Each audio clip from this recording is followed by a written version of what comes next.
आपके यहाँ टेस्ट वगैरह होते थे, जैसे क्लासेस मुझे बहुत इंटरेस्टिंग लगती थी, क्योंकि वैसा कॉलेज में सीखा ही नहीं था कभी।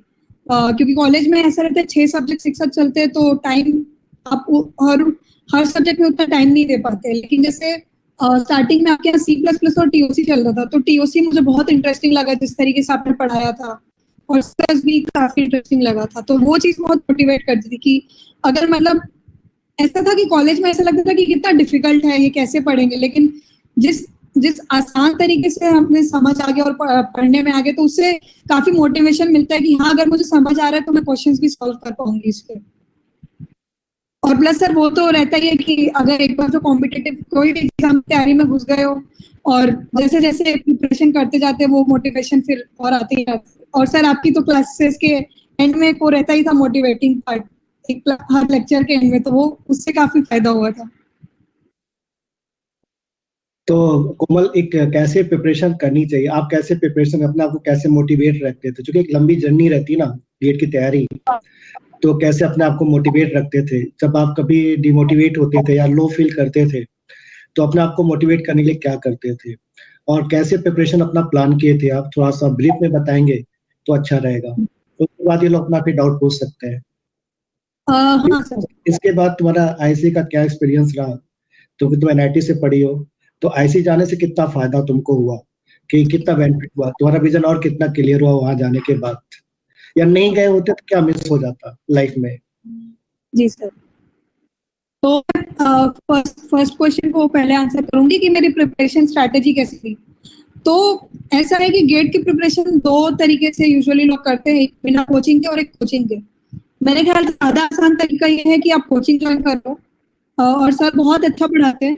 मेन है कि सर सबसे फायदेमंद ये था कि सर आपकी क्लासेस, जैसे हाँ, अब मैं बोलूँ कि 12th में जैसी हमारी क्लासेस रहती थी, वो दिन के 6 घंटे तो क्लास में ही चले जाते थे, उसके बाद घर आने के बाद कुछ जान बचती नहीं है सेल्फ स्टडी करने के लिए। और गेट कोई भी कॉम्पिटिटिव एग्जाम में सेल्फ स्टडी बहुत जरूरी है। आपकी क्लासेस ये अच्छी बात रहती है कि काफी छोटी रहती है, 1.5 घंटे की एक लेक्चर जो रहता है, तो वो बहुत फायदे वाली चीज है। तो मतलब मेरी प्रिपरेशन स्ट्रैटेजी ऐसी थी कि कोचिंग में जो पढ़ाया जा रहा है, कोचिंग में यूजुअली 2 सब्जेक्ट्स एक साथ चलते हैं, तो वही तो मैं सब्जेक्ट्स खुद पढ़ती थी और क्वेश्चन सॉल्व करती थी उसके। गेट की एक बुक आती है, मेड इजी की थी, जिसमें पुराने साल के सारे क्वेश्चंस रहते हैं गेट के ही। तो मैं मतलब जो क्लास में पढ़ाया जाता था वो मैं आके फिर उसके ही क्वेश्चन सॉल्व करती थी। स्टार्टिंग में तो यही स्ट्रैटेजी रहती थी कि जो क्लास मतलब खुद से भी सिलेबस कंप्लीट करते जाओ, और कोचिंग के साथ साथ सिलेबस कंप्लीट करोगे तो काफी फायदा ही रहेगा उस चीज में, क्योंकि आपको डाउट तुरंत तुरंत क्लियर भी हो जाएंगे। जैसे C++ आप साथ में पढ़ रहे हो, तो जैसे आपको कोई डाउट है, सर भी उस टाइम में तो सर भी तुरंत बता देंगे कि क्या है आपके क्लैरिफिकेशंस। बाकी सर डीमोटिवेशन की बात, तो मतलब जैसे प्रिपरेशन करते हैं तो काफी टाइम तक डीमोटिवेशन नहीं आता जब आप प्रिपरेशन कर रहे हो, लेकिन एक बार जब टेस्ट देना शुरू करते हैं तब एक्चुअली पता चलता है कि आपने कितना सीखा और कितना नहीं सीखा। तो जैसे स्टार्टिंग में टेस्ट में अगर कम नंबर आ रहे हैं तो वो आएंगे ही, क्योंकि क्योंकि एक चीज होती है पढ़ना और एक चीज होती है जो अपने कॉन्सेप्ट पढ़ा है उसको अप्लाई करना टेस्ट या क्वेश्चन में। तो सर डीमोटिवेशन सबसे ज्यादा तब आता था जब मैंने पढ़ भी लिया, टेस्ट भी दे दिया, फिर भी कम नंबर आ रहे हैं, मतलब दोबारा पढ़ा फिर भी। जैसे अगर कि मैंने कोरा में भी एक आंसर लिखा था इसमें कि एक बार ऐसे हो कि कंप्यूटर नेटवर्क जो मुझे बहुत डिफिकल्ट लगता था और शायद अभी भी लगता है अगर मैं फिर से पढ़ूंगी उसको, तो कंप्यूटर नेटवर्क्स में जैसे 5-6 क्वेश्चन लगातार 10-12 क्वेश्चन सॉल्व कर लिए, सारे गलत एक के बाद एक के बाद एक, जबकि उसकी क्लासेस भी मैंने अटेंड करी थी और क्लियरली समझाया भी गया था क्लासेस में, फिर भी क्वेश्चंस गलत हुए जा रहे थे। तो ऐसे ऐसे पॉइंट पे काफी डिमोटिवेशन आता है, जैसे आपने किया लेकिन फिर भी क्वेश्चंस नहीं सॉल्व हो रहे, तो प्रिपरेशन के टाइम पे इस टाइम में डिमोटिवेशन होता है। और इसको सॉल्व करने के लिए या तो उस टाइम पे आप कुछ टाइम के लिए बंद कर दो पढ़ाई सब, या फिर दूसरे सब्जेक्ट में स्विच कर लो, मैं तो एडवाइस करूंगी। नहीं करता है कि डिमोटिवेशन तो आएगा ही सर, मतलब वो तो पार्ट एंड पार्सल ऑफ कोई भी प्रिपरेशन है, तो उससे लेकिन डरना नहीं है कि मतलब एक चीज है कि मुझसे नहीं हो रहा है, बट उसको उल्टा उल्टा नहीं लेना चाहिए, मुझे नहीं हो रहा तो मैंने सब छोड़ दिया, मैंने प्रिपरेशन ही छोड़ दी, क्योंकि अभी तक तो हमने प्रिपेयर किया ही है ना, वो कहीं ना कहीं तो काम आएगा ही। तो मेन यही है। और सर प्रिपरेशन की स्ट्रैटेजी है कि एक बार खुद से सारे सब्जेक्ट्स कंप्लीट जब से होते जाते हैं तो सब्जेक्ट वाइज टेस्ट देना चाहिए। टेस्ट से काफी फायदा होता है क्योंकि पता चलता है कि उस सब्जेक्ट में कौन से टॉपिक में आपको कौन सी चीज आती है और कौन सी चीज नहीं आती है, और इससे काफी फायदा होता है। और जैसे सब्जेक्ट वाइज टेस्ट तो देने ही चाहिए लगातार, स्टार्टिंग से, प्रिपरेशन की स्टार्टिंग से, topic wise test, subject wise test, ये तो शुरू से ही ज्वाइन कर लेना चाहिए। और towards the end of GATE, जैसे गेट फरवरी में होता है तो मैंने दिसंबर एंड में फुल टेस्ट देना शुरू कर दिया था सर। मेन वही थी प्रिपरेशन स्ट्रैटेजी। तो फिफ्थ सेमेस्टर में कितने घंटे पढ़ लेते थे कॉलेज के साथ में? ज्यादा तो सर नहीं हो पाता था क्योंकि मैं एनआईटी ट्रेन से अप डाउन करती थी। तो जैसे सुबह आपकी क्लास अटेंड करी और फिर जैसे ट्रेन में जो टाइम मिल गया उसमें थोड़ा पढ़ लिया, क्वेश्चन सॉल्व कर लिए। और मोस्टली जैसे कॉलेजेस में लैब्स वगैरह में ज्यादा कुछ काम होता नहीं है, मोस्टली टाइम पास ही करते हैं, आइडल बैठे रहते हैं, तो उस टाइम में पढ़ लेते थे लैब्स वगैरह। बाकी घर आने के बाद सर तो 1-2 घंटे मैक्स दिन में, अगर कॉलेज जा रही हो तो। उससे ज्यादा सर हो नहीं पाता है क्योंकि जान नहीं बचती है फिर इतना, मतलब सुबह से आप थक जाते हो, नहीं हो पाता। तो कोमल जैसे बच्चों को, आपको पता है कोमल ने फाइनल ईयर में एग्जाम लिखा था, 300 समथिंग रैंक आई थी। हाँ, फिर इन्होंने 300 समथिंग थी ना, कितने थी? सर 81। हाँ 381 थी। फिर कोमल ने सीआईएल ज्वाइन किया, फिर 1 ईयर अपने आप को और दिया, तो 1 ईयर के बाद इनका जो रैंक आया 16 आया। तो इसमें कैसे डिसाइड किए थे, क्या प्लान किए थे, मतलब सीआईएल को ज्वाइन करने के साथ प्रिपरेशन या क्या था उस समय, वो भी एक एक्सपीरियंस शेयर कर दो। हाँ, और जब तुम ड्रॉप लिए, मतलब ड्रॉप तो नहीं लिए थे, जॉब के साथ तैयारी किए थे, हाँ, तो जॉब के साथ मतलब क्या प्लानिंग थी तुम्हारी, कैसे टाइम निकालते थे, कैसे पढ़ते थे? ठीक है। और जब आप रेगुलर में पढ़ते थे तो उस समय क्या कमियां रह गई थी कि हमें ड्रॉप में, मतलब नेक्स्ट टाइम प्रिपरेशन करने में आपको और फायदा हुआ? ठीक है, तो वो थोड़ा सा, क्या हम लोग, हमको ऐसा जरूरी कि ड्रॉप लेना ही पड़ेगा, हम रेगुलर में नहीं ला सकते इतनी अच्छी रैंक, ऐसा कुछ है क्या? तो वो सब थोड़ा डिस्कस करो। हाँ। सर रेगुलर में नहीं ला सकते, इसका तो काउंटर एग्जांपल वही आयुष हमारी बैच में थे, उसका 29 रैंक आया था कॉलेज के साथ ही। तो ऐसा तो नहीं है कि रेगुलर बैच में नहीं ला सकते। मेरी मिस्टेक सर ये थी कि मेरा बहुत ये था कि जल्दी जल्दी जितने क्वेश्चन सॉल्व हो सकते उतने करो, क्योंकि अगर टॉप 100 में रैंक चाहिए तो आपके मार्क्स 65 से 70 के बीच। अब अगर पता नहीं ट्रेंड चेंज हो गया होगा तो या तो बड़े होंगे कम होंगे, लेकिन मेरे टाइम में ऐसा था 65 से 70, अगर 70 के ऊपर आया तो टॉप 100 पक्का ही है कि रैंक आ जाएगा। तो सर मेरा ऐसा था कि 65 क्वेश्चन रहते हैं गेट में, तो मुझे कम से कम 55 या 56 क्वेश्चन तो सॉल्व करने ही करने।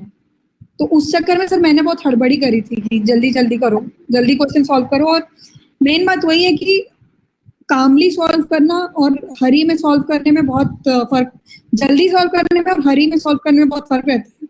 आप फास्ट क्वेश्चन सॉल्व करो बट आप हरी में सॉल्व मत करो, ये डिफरेंस है एक चीज। क्योंकि अगर बहुत हड़बड़ी में सॉल्व करेंगे तो बहुत सिली मिस्टेक्स होते हैं और सिली मिस्टेक्स होती है। सर तो मेरे गेट 1 में उतने ही अटेम्प्ट थे जितने गेट 2 में थे, अराउंड 58 या 57 questions. But sir get first attempt में मेरे नेगेटिव बहुत बहुत हुए थे। आई थिंक अराउंड 10 क्वेश्चंस में मेरे नेगेटिव मार्किंग थी फर्स्ट अटेम्प्ट में, लेकिन सेकंड अटेम्प्ट में नेगेटिव मार्किंग नहीं होती। ये पहली चीज जो मैंने नोटिस करी कि थोड़े काम माइंड से देनी चाहिए एग्जाम, और इसकी प्रैक्टिस टेस्ट सीरीज में हो जाएगी। जब आप final test full length test देना शुरू करोगे तो उसी कामनेस के साथ देना। स्टार्ट तो आप हरी हरी करके ही करोगे कि बहुत जल्दी जल्दी सॉल्व करने की कोशिश करोगे, बट उससे सीखना है कि इतना जल्दी नहीं करना है, थोड़ा शांति से करो बट जल्दी सॉल्व करो, ऐसा है। दूसरी मिस्टेक ये थी सर, मैंने मिस्टेक नहीं बोल सकते, दूसरा ये था कि मैंने कुछ टॉपिक्स छोड़ के रखे हुए थे। जैसे मैथ्स के काफी टॉपिक्स छोड़ के रखे हुए थे मैंने, तो फिर उनको कवर किया था सेकेंड अटेम्प्ट में। और कुछ टॉपिक्स के लिए बुक्स नहीं पढ़ी थी, तो बुक्स पढ़ना चाहिए, मतलब बुक्स बहुत ही फायदेमंद रहती है। जैसे ऑपरेटिंग सिस्टम वगैरह में तो बुक से ही डायरेक्ट क्वेश्चन पूछ लेते हैं वो।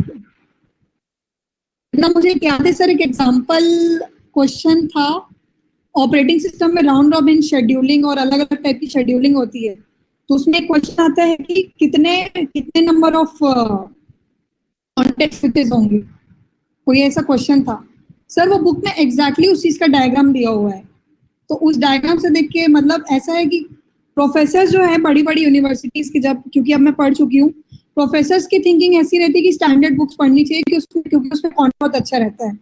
यूजुअली प्राइवेट कॉलेजेस और टीयर 3 कॉलेजेस अगर मैं बोलूँ तो उनमें ऐसा है कि एक फिक्स रहती है जिसमें फिक्स नंबर ऑफ क्वेश्चंस रहते हैं और लोग वही पढ़ते हैं। तो उससे लेकिन उतनी नॉलेज नहीं मिलती, जो बेसिक कॉन्सेप्ट और बेसिक नॉलेज है वो नहीं मिलती है। तो इसलिए बुक्स पढ़नी चाहिए सर। मैंने दोनों अटेम्प्ट में पढ़ी थी, लेकिन सेकेंड अटेम्प्ट में ऐसा है कि जो मेरे वीक पॉइंट्स थे उन पे ज्यादा कवर किया था। और वैसे सर तैयारी तो मेरी फर्स्ट टाइम में ही ज्यादा अच्छी थी सेकेंड टाइम से। वो मैं बोलना चाहूंगी, फर्स्ट टाइम मेरे ज्यादा सिंसियर था, क्योंकि कॉलेज के लास्ट 1-2 महीने हम छुट्टी ले लेते और कॉलेज जाते नहीं है। बट जॉब में ऐसा नहीं है, जॉब में तो आपको रोज छुट्टी इतनी मिलेगी नहीं। बट वो अलग बात है सर, गवर्नमेंट जॉब थी तो ऐसे टाइम मिल जाता था, हमें ज्यादा कुछ काम नहीं रहता था। प्राइवेट जॉब तो करने में मुश्किल होगा मेरे ख्याल से। हाँ, ये तो है, थोड़ा सा प्राइवेट में ज्यादा प्रेशर रहता है।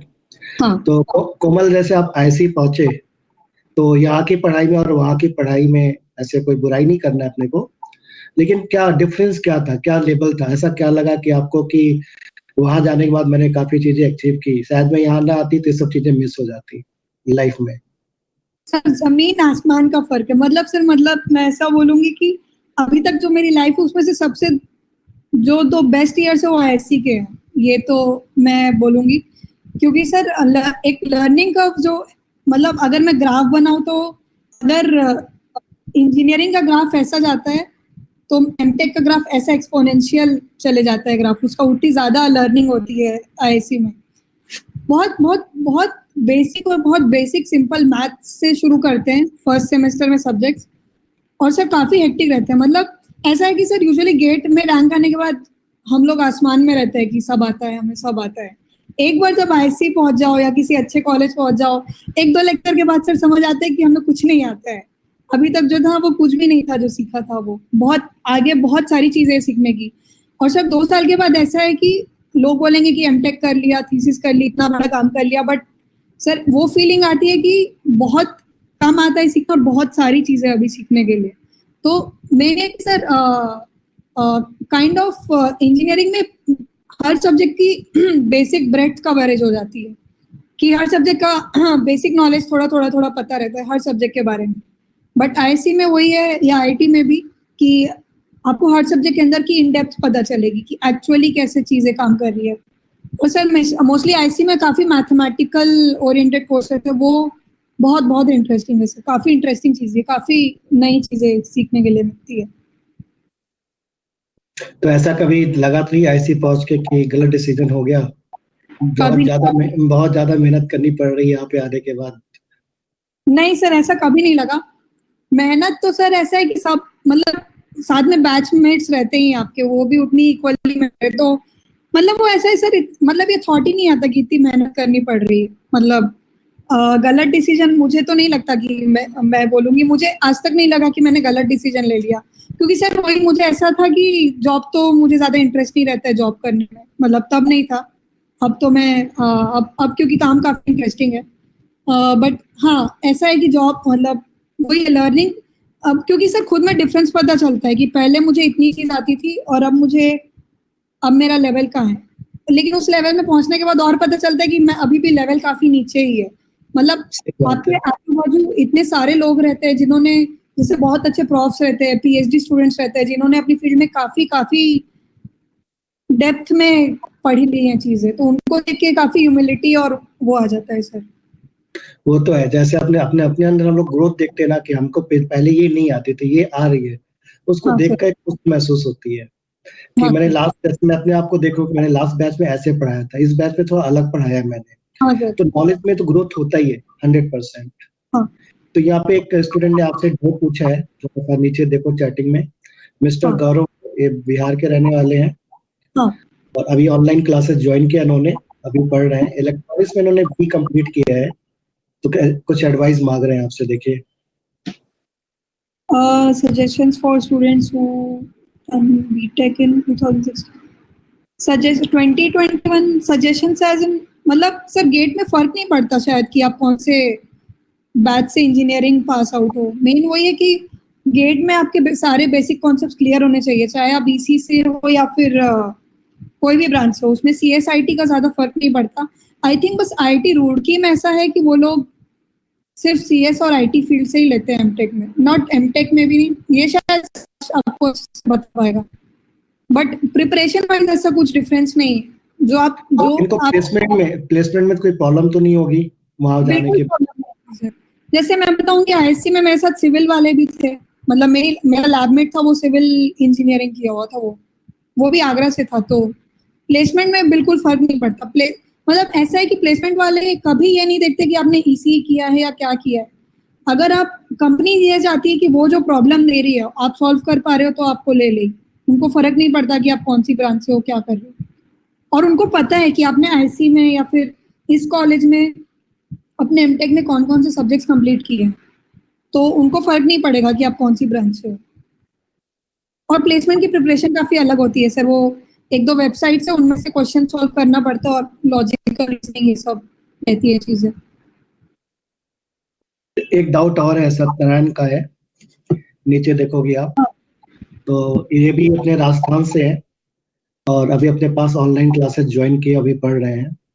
तो इनका बोलना है कि टॉप 100 का गोल लेके स्टडी स्टार्ट किया था या फिर जस्ट गो विथ फ्लो? आपने क्या टारगेट रखा था? मेरा तो था सर टॉप 100 में आना है, क्योंकि सर, और ये कॉन्फिडेंस इसलिए आया क्योंकि वही पहला तो मैंने जैसे टेस्ट देना शुरू किए थे तो मतलब पहले उतने नहीं आते थे, लेकिन जैसे अच्छी प्रिपरेशन करने के बाद टेस्ट देना शुरू किए थे तो आ रहे थे ठीक ठाक नंबर, और लगा कि ऐसे खुद से आया कि हाँ हो सकता है मुझसे कि मैं जा सकती हूँ टॉप 100 में। तो काइंड ऑफ और ये शुरू से ही मतलब था मुझे कि अगर मैं अपना मन और इसमें डाल रही हूँ तो मुझे अच्छा ही रैंक चाहिए। मतलब वो एक टारगेट तो था ही सर कि मुझे अच्छी रैंक चाहिए। और एक बात ये भी थी क्योंकि मैं NIT से पढ़ चुकी हूँ, मुझे NIT से वापस एमटेक नहीं करना है, मुझे IIT में ही पहुंचना है। और एक IIT में जाने का सपना तो सबका ही रहता है सर, जैसे जो भी इंजीनियरिंग करते हैं, मतलब सबका नहीं बट 90% का तो रहता ही होगा कि अच्छी कॉलेज में पहुंचो। तो वो तो था सर, क्योंकि मैं NIT से करी हूँ तो मेरी ग्रोथ थोड़ी अभी बड़े कॉलेज IIT में जाना चाहिए, तो तो लगता था कि चूज कर लिया। कोमल, जैसे तुमने CIL छोड़ा और CIL में काफी आराम रहता था, काम नहीं करना पड़ता था या छोटा मोटा था वहां पे, और अभी जैसे तुम सॉफ्टवेयर कंपनी में काम कर रही हो, तो दोनों के एनवायरनमेंट में कितना चेंजेस तुमको लगता है? बहुत बहुत फर्क है सर दोनों के एनवायरनमेंट चेंजेस में। मेन तो काम का ही फर्क है, सबसे बड़ा फर्क, क्योंकि अभी जो मेरा काम है काफी टेक्निकल है। मतलब मेरा काम अभी ML प्लस बैकएंड दोनों पे है, तो वो पूरा टेक्निकल काम है कि आपको दिमाग सिर्फ टेक्निकल चीजों में लगाना है। अगर आप C++ का कोड लिख रहे हो तो उसको कैसे एफिशिएंट बनाना है, उसको ऑप्टिमाइज कैसे करना है, या फिर ML का कुछ एल्गोरिदम इम्प्लीमेंट कर रहे हो तो वो कैसे सही से होगा, एक्यूरेसी आ रही कि नहीं, इन सब चीजों पे दिमाग। गवर्नमेंट कंपनी में टेक्निकल तो चीज सर कुछ ज्यादा होती नहीं है। मतलब एटलीस्ट मैं जिस कंपनी में काम की थी CIL में, उसमें तो ज्यादा थी नहीं। उसमें सर मैनेजेरियल काम ज्यादा रहता है, लोगों से इंटरेक्ट करना, ह्यूमंस के साथ डीलिंग। और सर इंसानों के साथ डील करना मुझे ज्यादा पसंद नहीं आया, तो मेरा ऐसा था टेक्निकल में ही दिमाग लगा लो। मेन वही काम का फर्क है सर, मेन तो वही है। और सर बाकी ये पूरा इंडिविजुअल पे डिपेंड करता है। अगर जिसको टेक्निकल में इंटरेस्ट है वो लोग, उनको सॉफ्टवेयर में जाना चाहिए आगे। और जिनको ऐसे मैनेजेरियल जॉब ज्यादा पसंद है जिसमें आपका टेक्निकल की बहुत कम यूज होगी, जो आपकी क्वालिटीज है मोस्टली मैनेजेरियल क्वालिटीज यूज होगी, तो फिर CIL वगैरह। या फिर जिनको ऐसा चाहिए कि मुझे काम से फर्क नहीं पड़ता, मुझे आराम की लाइफ चाहिए और जगह से फर्क नहीं पड़ता कि कौन सी जगह में पोस्टिंग है, और पैसे तो आ ही रहे हैं, घर फ्री में मिलता है, इलेक्ट्रिसिटी सब फ्री रहता है, मेडिकल फ्री रहता है, तो उनको फिर CIL वगैरह में ज्वाइन करना चाहिए। पूरा इंडिविजुअल पे है सर वो। देखो, कुछ और लोग भी क्वेश्चन पूछ रहे हैं आपसे हाँ। कि यहाँ पे दिनेश करके भी यूपी के हैं कि मैम इनको अभी 3rd ईयर में, इनको अभी साल जो है 3rd ईयर वाले भी दे सकते हैं, 6th सेमेस्टर में एग्जाम लिख सकते हैं। इनके पास 6 महीने बचे हुए हैं, तो क्या कैसे करना चाहिए? सर 3rd ईयर का आई गेस इनका सिलेबस कंप्लीट नहीं होगा 6 महीने में, आई थिंक कुछ सब्जेक्ट्स रह जाएंगे। तो अगर वो आप कॉलेज में कर चुके हो तो, क्योंकि 3rd ईयर वाला शायद अटेम्प्ट अच्छी बात है सर कि आप 2 बार दे सकते हैं गेट कॉलेज में ही, तो ये काफी अच्छी चीज कर दी है। तो आप आप जैसे जो मतलब मैं बोलूँगी जो कोचिंग में हो गए उनको तो उन सब्जेक्ट्स पे काफ़ी अच्छे से फोकस कर लो, उनके क्वेश्चंस और सब्जेक्ट वाइज टेस्ट दे दो और फुल टेस्ट भी दे सकते हैं सर, मतलब जैसे क्योंकि कॉलेज में तो ओएस वगैरह हो ही गया होगा, तो बुक पढ़ के पहले भी अपने पास टॉप 100 में लोग आए हैं, 6 सेमेस्टर के बच्चे भी आए हैं। जैसे हाँ तुमको याद होगा, आपको अपने पास आकांक्षा पटेल थी, वो 6 हाँ सेमेस्टर में 6 सेमेस्टर 85 रैंक लाई थी वो। हाँ हाँ और इससे पहले सुबह सुबह जैन करके थी, 139 रैंक लाई है। मतलब ला हाँ सकते हैं, ऐसा नहीं नहीं ला सकते, बस फोकस रहना है एटलीस्ट। ला नेक्स्ट सकते डाउट है, नेक्स्ट डाउट है तरुण का। तरुण, ये दिल्ली के रहने वाले हैं, ये अभी अभी अपनी ऑनलाइन क्लासेस ज्वाइन किए हैं और जॉब के साथ में स्टडी कर रहे हैं। अच्छा सर तो तरुण को मतलब ये एडवाइस होगी मेरी कि टेस्ट सीरीज मतलब प्रीवियस ईयर तो आप शुरू से ही शुरू कर दो, प्रीवियस ईयर के क्वेश्चंस। जैसे कोचिंग में आज जो टॉपिक पढ़ा है उसी टॉपिक के प्रीवियस ईयर उसी दिन या एक दो दिन कंप्लीट कर लो, कंप्लीट, क्योंकि सर आप भी काफी क्वेश्चंस कवर कर ही लेते हो क्लास में प्रीवियस ईयर गेट वगैरह के, तो उस दिन कर लेना, उसके एक दो दिन के स्पैन में कर लेना, काफी फायदा होगा। टेस्ट सीरीज सर मैं ऐसा बोलूंगी कि ऐसे देना चाहिए, जैसे खुद का कोई टॉपिक हो गया तो टेस्ट सीरीज 3 लेवल पे होती है, टॉपिक वाइज, सब्जेक्ट वाइज और फुल टेस्ट जिसमें सारे सब्जेक्ट्स होते हैं। तो टॉपिक वाइज तो कभी भी दे सकते हैं, और ये सब्जेक्ट वाइज जब जैसे सब्जेक्ट कंप्लीट हो जाता है तो सब्जेक्ट वाइज टेस्ट दे देना चाहिए, फिर पता चलता है कि क्या नहीं आ रहा है और उस पर फोकस करके फिर सब्जेक्ट वाइज टेस्ट ऐसा देना चाहिए। और फुल टेस्ट सीरीज दिसंबर में स्टार्ट कर सकते हैं जब सारे सब्जेक्ट्स हो जाए। तो नेक्स्ट डाउट है श्रेया का, देख लीजिए। श्रेया अभी रेगुलर स्टूडेंट है। अपनी कोचिंग में एक सब्जेक्ट कंप्लीट कराते थे तो आप अपनी तरफ से और कितना टाइम में फिनिश करते थे including questions and reading books? ये मतलब ये याद नहीं है उतना मुझे, लेकिन मैं ट्राई करती, एग्जैक्ट टाइम फ्रेम मुझे याद नहीं है कि मैं कितने टाइम में कंप्लीट करती थी, बट मैं ट्राई करती थी कि विद इन उसी स्पैन के आसपास अराउंड हो जाए, मतलब हर एक का अलग रहता है कि कितने टाइम में कंप्लीट कर सकते हैं और वो सब्जेक्ट भी डिपेंड करता है। जैसे सीएन जो सब्जेक्ट है वो मुझे काफी टाइम लग गया था कंप्लीट करने में, तो उसको मैंने बैच बैच में कंप्लीट किया था, एक पार्ट फिर एक पार्ट फिर एक पार्ट ऐसे। लेकिन ओएस जो है मुझे काफी इंटरेस्टिंग लगता था, तो फिर ओएस को मैंने, ओएस का ऐसा था कि जो जो क्लास में आप पढ़ा रहे थे उसी दिन या उसके एक दो दिन में बुक बुक पढ़ लेना साथ में, क्योंकि हाँ क्योंकि उसी सेमेस्टर में शायद मेरा कॉलेज में भी ओएस की वो चल रही थी। तो एक मैं एडवाइस ये देना चाहूंगी जो लोग करेंटली कॉलेज में हैं, तो जैसे कॉलेज में आपके सब्जेक्ट चल रहे हैं तो आप कॉलेज के लिए भी बुक ही पढ़ लो, तो आपका दोनों में फायदा हो जाएगा, गेट में भी और कॉलेज में भी। कॉलेज के लिए वो गाइड पढ़ने की जरूरत नहीं है, स्टैंडर्ड बुक ही पढ़ लेनी चाहिए, और ट्राई करो कि उसी टाइम फ्रेम में करने की कोशिश करो। बट मुश्किल होता है 2-3 सब्जेक्ट एक साथ होना, लेकिन एक पे भी फोकस करेंगे तो एटलीस्ट एक तो कंप्लीट हो जाएगा। तो नेक्स्ट डाउट देखिए आप, मन्नाल का है। मन्नाल जो है ग्वालियर के रहने वाले हैं, ये भी अपने पास ऑनलाइन क्लासेस ज्वाइन किए हैं। रिवीजन स्ट्रैटेजी, रिवीजन स्ट्रैटेजी तो यही थी कि मोस्टली रिवीजन मैं टेस्ट के बेसिस पे ही करती थी, कि टेस्ट दे दिया, और मतलब ऐसा था कि रिवीजन तो नोट्स से किए, जैसे टेस्ट देने से पहले नोट्स, जिस सब्जेक्ट का मैं टेस्ट दे रही हूँ उसके नोट्स एक बार देख लिए पलट के, मतलब क्योंकि खुद को पता रहता है कि कौन सा टॉपिक आपका स्ट्रॉन्ग है कौन सा वीक है, मतलब स्टार्टिंग में क्लास में पढ़ने के बाद जैसे आपकी क्लास अटेंड करी और समझ आ गया कि ये मुझे आ गया अच्छे से समझ, या फिर ये मुझे समझ नहीं आया, तो जो समझ नहीं आया उसको पढ़ लिया, फिर टेस्ट दिया। अब एक्चुअली टेस्ट देने के बाद उसको एनालाइज करें तो समझ आ जाता है कि क्या मतलब कि कौन सा टॉपिक वीक है और कौन सा टॉपिक स्ट्रॉन्ग है। तो रिवीजन ऐसे ही करती थी मैं कि पहले आइडेंटिफाई करना कि वीक और स्ट्रॉन्ग टॉपिक्स कौन से हैं, उसके बाद फिर उस हिसाब से टेस्ट दे देना। नेक्स्ट डाउट देखो आप।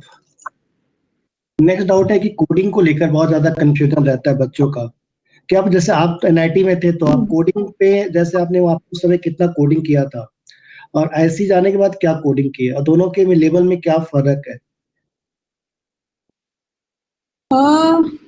सर कोडिंग ऐसा है कि बेसिक कोडिंग तो आनी चाहिए कंप्यूटर साइंस के हो, क्योंकि वो क्या वो नींव है कंप्यूटर साइंस की कोड करना। और कोड से ज्यादा मतलब मैं बोलूँ कि कोई भी एक कोई भी एक प्रोग्रामिंग लैंग्वेज में अपना एक स्ट्रेंथ स्ट्रांग होना चाहिए, क्योंकि एनआईटी में नहीं थी सर, मतलब मेरी कोडिंग बहुत ही लो लेवल की थी, ये तो मैं एक्सेप्ट करूंगी, क्योंकि मेरा ऐसा था कि प्लेसमेंट में उतना ध्यान नहीं दिया था मैंने, ऐसा था कि मुझे गेट ही करना है, कोडिंग में कभी मैंने ध्यान दिया नहीं था एनआईटी में। बट सर एक क्योंकि अभी मैं कंपनी में हूँ, तो ऐसा है कि एक बेसिक, अगर आपको बेसिक कोडिंग आती है ना, तो आप कोई भी लैंग्वेज कम टाइम में सीख सकते हो। बट ये था कि एनआईटी में मुझे जावा अच्छे से आ गई थी, क्योंकि जावा में मैंने प्रोजेक्ट्स कर लिए थे, जो प्रोजेक्ट्स करने पड़ते हैं। कुत्ते भौंकते सर, ठीक है। तो ऐसा था कि एक कोई भी एक कोडिंग लैंग्वेज अच्छे से आ जानी चाहिए बस। और मेन तो वही है सर, एक लैंग्वेज आ गई तो फिर वही है कि लॉजिकल क्वेश्चन लॉजिकल है, आप सॉल्व कर पा रहे हो कि नहीं। और अगर सिर्फ प्लेसमेंट के ऊपर फोकस है तो गीक्स फॉर गीक्स सॉल्व कर लेना चाहिए। उसमें लेवल्स रहते हैं, बेसिक, मीडियम, हार्ड। तो उसके मैंने सिर्फ बेसिक काफी सॉल्व कर लिए, तो मीडियम वाले कुछ लेकिन मैंने वो है कि कोडिंग। आप आईसी पहुंचना है तो आपको एक प्रॉपर प्लानिंग तो चाहिए, और एक मतलब आपको मेहनत तो करके गेट निकालना पड़ेगा, क्योंकि गेट आप 2 महीने 3 महीने में नहीं निकाल पाओगे। एक हाँ, प्रॉपर प्लान होना चाहिए, और मतलब आईसी पहुंचना मतलब एक अच्छा प्लेटफॉर्म मिल जाएगा ना आपको अपने को दिखाने का। वही वो आपको तो कोडिंग बहुत आती है लेकिन आप अच्छे कॉलेज में नहीं है तो कोई फायदा नहीं, मुझे लगता है बहुत हाँ, ज्यादा फायदा हाँ। नहीं मिल पाएगा। नेक्स्ट डाउट है लोकेश का। जिनका देखिए क्या डाउट है, हम्म। ये भी रायपुर के ही है रहने वाले। अ, पढ़ाई के टाइम बहुत डिस्ट्रैक्शन होती है, तो डिस्ट्रैक्शन मतलब कैसी डिस्ट्रैक्शन होती है सर? अलग अलग टाइप की डिस्ट्रैक्शन होती है, कि मूवी देख लो या दोस्तों से बात कर लो। डिस्ट्रैक्शन से कैसे डील करना चाहिए? टेस्ट के नंबर देख लो, मतलब टेस्ट देने के बाद कम आ रहे तो डिस्ट्रैक्शन चले जानी चाहिए उसके, आई गेस। हाँ, आज अगर मैंने बहुत, हाँ एक सर, पोस्ट जैसे पढ़ने का मन नहीं कर रहा बिल्कुल भी, तो मैं तो फिर एक टॉपिक वाइज टेस्ट शुरू कर देती थी, क्योंकि टेस्ट में क्या होता है कि आपका पूरा कंसंट्रेशन सिर्फ टेस्ट में होता है। उस टेस्ट के टाइम फ्रेम में, जैसे 1.5 घंटे का टेस्ट है, तो उस 1.5 घंटे में आपका पूरा ध्यान सिर्फ और सिर्फ उस क्वेश्चन पे रहेगा। इसमें नहीं रहेगा कि मुझे अभी ये मूवी देखनी है या अभी ये कुछ करना है। तो अगर जैसे बिल्कुल मन नहीं कर रहा, तो एक टेस्ट शुरू कर दो, चाहे आपने तैयारी की है नहीं की है, कुछ नहीं तो C++ का टेस्ट शुरू कर दो। तो एटलीस्ट वो टाइम तो यूटिलाइज हो जाएगा आपका, और फायदा भी हो जाएगा कि पता चल जाएगा कि अ, कितना आ रहा है और क्या कर सकते हैं, ये कर सकते हैं कि जैसे मैंने आज एक पोस्ट डाला था आप लोगों के ग्रुप में डाला था कि आपने सीनियर का इनका है, उसने बोला कि जब पढ़ाई नहीं कर पा रहे हो या मन नहीं लग रहा है तो आपका जो ड्रीम है ना, जिस कॉलेज में आप जाना चाहते थे, वहाँ के वीडियो निकाल के देख लो एक बार, ये आपका अच्छा। मन लगने लगेगा कि पढ़ाई करना चाहिए, जरूरी है पढ़ाई करना। तो सेल्फ मोटिवेशन जरूरी है, जब सेल्फ मोटिवेटेड रहेंगे तो अच्छा है। कोमल नेक्स्ट डाउट देखो आप। डेली फॉर प्रिपरेशन, तो जब मैं कॉलेज में थी फर्स्ट अटेम्प्ट के लिए, तो मैं दो दो मैक्स 3 घंटे बोल सकते हो डेली, फिफ्थ सेमेस्टर में। और जब वो छुट्टियां थी समर ब्रेक की, तो उसमें ज्यादा पढ़ाई होती थी, उसमें 6-7 घंटे बोल सकते हैं। कॉलेज में 2-3 घंटे, जैसे कॉलेज अगर जाना पड़ रहा है तब कम टाइम रहता है, टुवर्ड्स द एंड बढ़ जाता है वो। स्टार्टिंग में तो अगर आप स्टार्ट कर रहे हो फिफ्थ सेमेस्टर में हो, तो 2-2 घंटे, 1-2 घंटे भी पढ़ोगे रोज तो काफी कवर हो जाएगी चीजें। सीआईएल में ज्यादा पढ़ती थी सर मैं, क्योंकि कुछ रहता नहीं था शाम में करने के बाद, मेरी तो पोस्टिंग कितने घंटे बहुत। पढ़ लेते थे आप? सर मैं घंटों का ये बोलना चाहूंगी कि घंटों से एक्चुअली फर्क नहीं पड़ता है।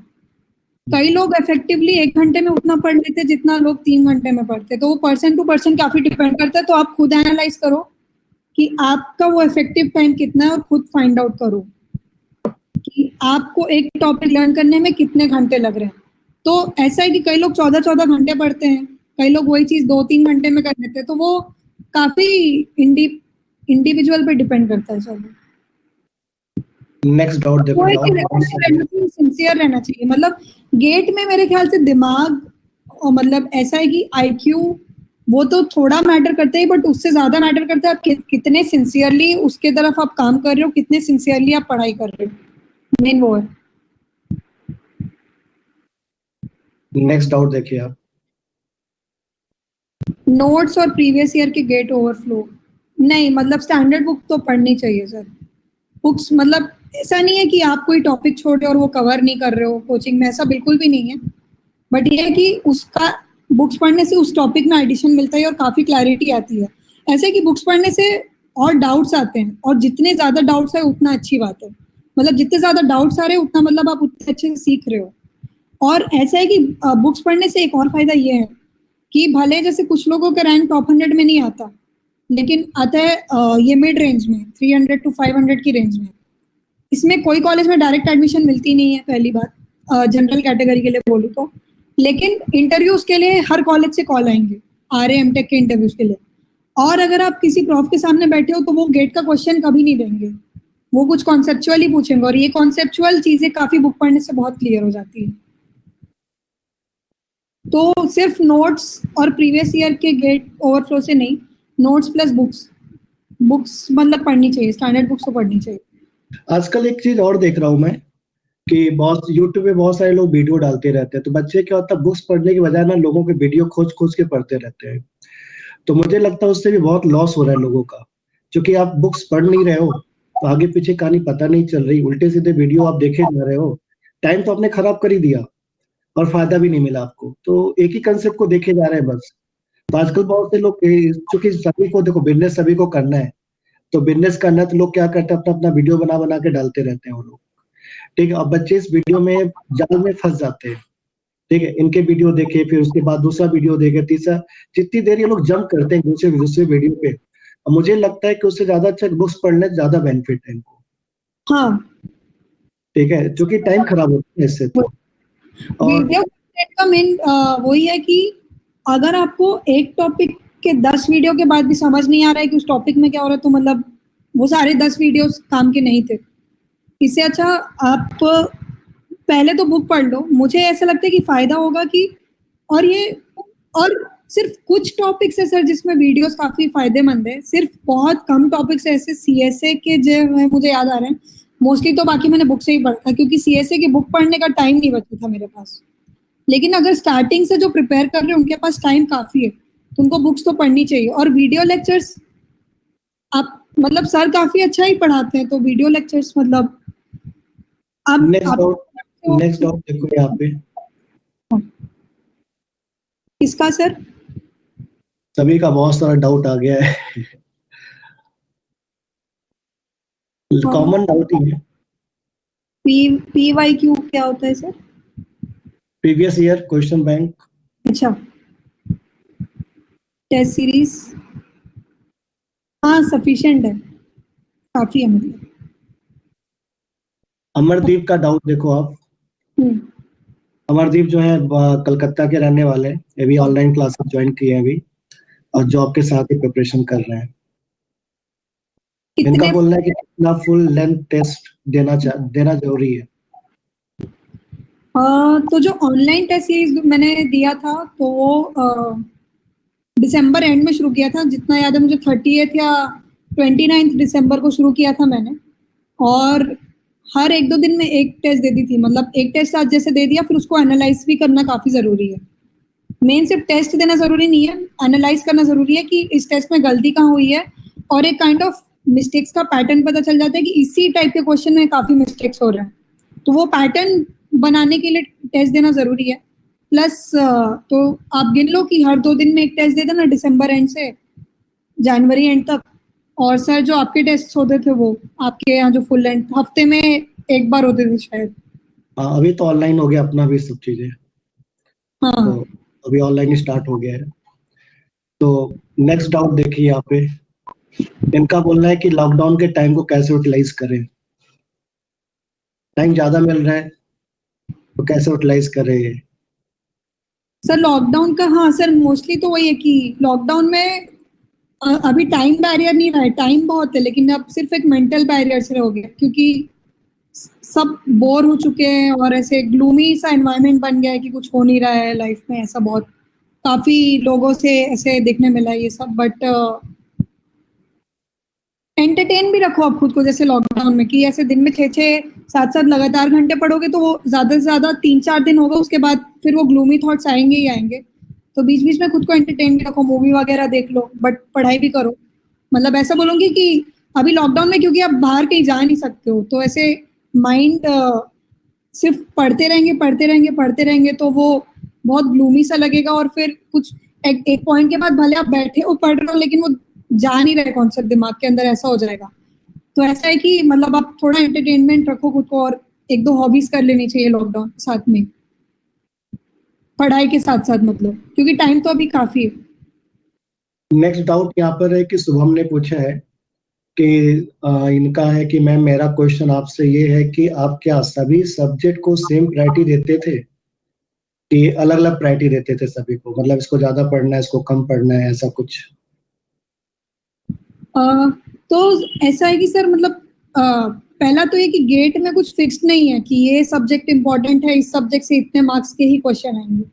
आप गेट का सिलेबस, अगर जो ऑफिशियल सिलेबस वो लोग साइट पे रिलीज करते हो, अगर उसको देखेंगे तो वो सिर्फ एक लिस्ट ऑफ टॉपिक्स है। तो गेट जो क्वेश्चंस बना रहे हैं उनके हिसाब से कोई सब्जेक्ट इम्पोर्टेंट नहीं है कि ये ज्यादा इम्पोर्टेंट है या कोई सब्जेक्ट कम नहीं है, तो सारे सब्जेक्ट से फोकस करना चाहिए। बाकी डिफिकल्टी वाइज ऐसा ही है कि वही टाइम की बात होगी सर, जो सब्जेक्ट डिफिकल्ट लगता है उसमें टाइम ज्यादा लगता है, तो उसको उसकी प्रिपरेशन थोड़ी जल्दी शुरू कर देनी चाहिए। जैसे कोचिंग में ही समझ आ जाता है कि ये सब्जेक्ट मुझे डिफिकल्ट लग रहा है। जैसे मैं बोलूंगी सर, एक सीएसए में एक टॉपिक था डिवीजन वाला, जिसमें पाइपलाइन पाइपलाइन 000 वाले सर बहुत सारे क्वेश्चंस रहते हैं उसके, वो सबसे हो जाता था, और लेकिन मुझे बहुत पर्सनली बहुत डिफिकल्ट लगता था। और एक डिजिटल लॉजिक एंड डिजाइन होता है, वो भी सबको बहुत इजी लगता था, बट मुझे बहुत डिफिकल्ट लगता था। तो पर्सन टू पर्सन डिपेंड, तो मतलब मैंने उस पर ज्यादा ध्यान दिया, फिर उस पर ज्यादा टाइम दिया। बट अगर टॉप रैंक में आप अगर एम कर रहे हो तो सब्जेक्ट्स सारे ही पढ़ने चाहिए, और मैथ्स भी बहुत इंपॉर्टेंट है, मैथ्स भी पढ़ना चाहिए। तो नेक्स्ट डाउट ये है कि एक सब्जेक्ट पे कितना टाइम देते थे? सर वो ये डिपेंड करता है पर्सन टू पर्सन, मतलब जब तक आपको कॉन्फिडेंस नहीं आता कि ये हो जाए मुझसे। कितना टाइम एज इन, आप सब्जेक्ट उसके एटलीस्ट 3-4 सब्जेक्ट वाइज टेस्ट दे दो, और आपको कॉन्फिडेंस आ गया कि ये मुझसे हो पा रहा है, तो मतलब वो सब्जेक्ट हो गया, आप मान सकते हो कि ये इसके क्वेश्चन सब हो जाएंगे मुझसे। एक डाउट है सोमेश का कि मैम पढ़ाई जो है नोट्स से चालू करना चाहिए कि प्रीवियस ईयर के गेट क्वेश्चन से? नोट्स है तो मतलब शुरू शुरू में तो ऐसा है कि नोट्स को रेफर करके गेट क्वेश्चन सॉल्व कर लो। जैसे क्वेश्चन हम सॉल्व करना शुरू करते हैं, तो एक क्वेश्चन आया, अब स्टार्टिंग का क्वेश्चन तो एक बार में नहीं होगा, तो बट स्टार्टिंग के क्वेश्चन उससे एक डायरेक्शन मिल गया कि चलो ये टॉपिक मैं पढ़ लेती हूँ या पढ़ लेता हूँ, तो दोनों एक साथ हो जाएगा। मतलब क्वेश्चन आप देखे और उसी टाइम नोट्स पढ़ लिए, और फिर क्वेश्चंस भी बनते जा रहे, नोट्स भी होते जा रहे हैं। या फिर एक और चीज कर सकते हो कि एक बार में सारे नोट्स पढ़ लिए फिर क्वेश्चन करना शुरू किए। ये दोनों स्ट्रेटेजी है मतलब। एक डाउट ये है कि ऑल सब्जेक्ट की बुक पढ़नी चाहिए कि सिलेक्टिव? हाँ, मैंने टीओसी की नहीं पढ़ी थी, क्योंकि टीओसी और कंपाइलर्स में सर जो कवर करते हैं मोर देन सफिशिएंट है। कंपाइलर्स में सिर्फ एक टॉपिक का पढ़ा था जो मुझे याद नहीं है, लेकिन टीओसी की मैंने बिल्कुल बुक नहीं पढ़ी। C++ की भी नहीं पढ़ी, C++ की, क्योंकि आपने कवर कर लिया था। बाकी जिसकी मैंने बहुत अच्छे से बुक पढ़ी है वो है ऑपरेटिंग सिस्टम्स, नेटवर्क्स और data structures. I think sir I think join करेंगे वापस। हाँ, तो सारे सब्जेक्ट की बुक पढ़ना जरूरी नहीं है एक्चुअली। मैंने कोरा में आंसर लिखा, आप उस पे लिंक देख सकते हो। मतलब मैं प्रमोट नहीं कर रही हूँ खुद को, लेकिन मुझे याद नहीं है एक्चुअली काफी चीजें, 3 साल हो गए मुझे गेट दिए हुए, तो मैंने सारे सब्जेक्ट की बुक नहीं पढ़ी है। लेकिन कुछ सब्जेक्ट्स में बुक पढ़ना काफी इंपॉर्टेंट है, नेटवर्क्स है, ओएस है, और डिजिटल लॉजिक एंड डिजाइन है, उसकी भी बुक। तो नेक्स्ट डाउट और भी यहाँ पे प्रीति का डाउट देख लो आप। मैम नेहा शर्मा का क्वेश्चन आंसर कर रही हूँ मैं। हाँ कर दो कर दो। मैम